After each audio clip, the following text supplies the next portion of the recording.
And I like to scan the liberal websites and the liberal news because I like to hear what the other side is saying or what they're doing or what the political opposition is up to, you know, and what they're telling their people. I like that because I have to understand and argue a conservative viewpoint. You really have to understand the liberal viewpoint. You can't just argue a point in vacuum because the other side makes some good points, and you have to temper your judgment. It's like the gay marriage thing. I had examined that from every angle before I made an opinion on it. I thought it was a very important issue, and I had decided that there really was no constitutional precedent for saying that two men can't marry. That's not to say that I approve of such marriage. I don't know. I'm a straight person, a straight male. I think that heterosexual relationships are probably in the more beneficial to society than homosexual. Not for any moral reason or whatever. I think it's strictly a biological thing.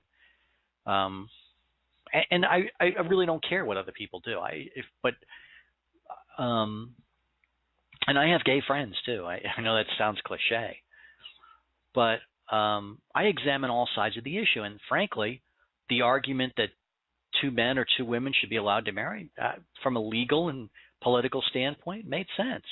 If you're going to be conservative and you're going to say I'm a Tea Party member or I believe in Tea Party principles, then I believe in small government and in constitutional rule, which means that all laws should stem from the Constitution.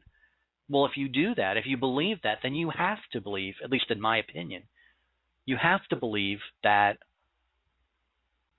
gay marriage should be held legal.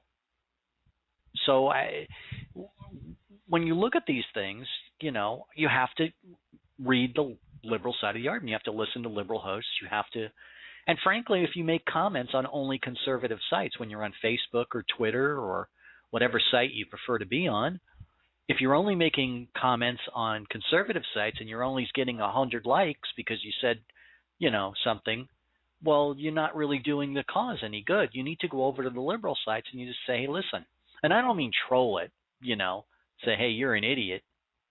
What you need to do is to say, look, I think you guys are wrong because A, B, C, D. Now, you're probably going to get a lot of hate and you're probably going to get a lot of misery for it. But as I said on my own Facebook site, my status, you get more when you preach to the sinners and not to the choir. That's the whole point, I think, of doing podcasts or articles or columns, is that you want the other side to read it and to say, hey, listen, maybe he makes a good point. Maybe he makes a good argument. Maybe you win a few hearts and minds over. That's really why people like me do what we do. I don't do it so that I can get a bunch of pats on the back from the conservatives. I know I've got their hearts. I know I've got their minds. That's not the question. The question is, will I be able to win over somebody on the left-hand side of the aisle? I think you get more from that.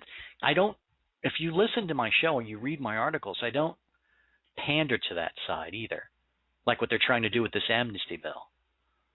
I don't sacrifice principle for the possibility of gaining a few votes or gaining, you know, the acclaim from liberals at all. No. You do it by making your case, by defending it, and by arguing your point of view from an intellectual standpoint. That's what our leaders need to do. Our leaders need to stand up and say, no, we don't believe in amnesty or this bill because of A, B, C, D.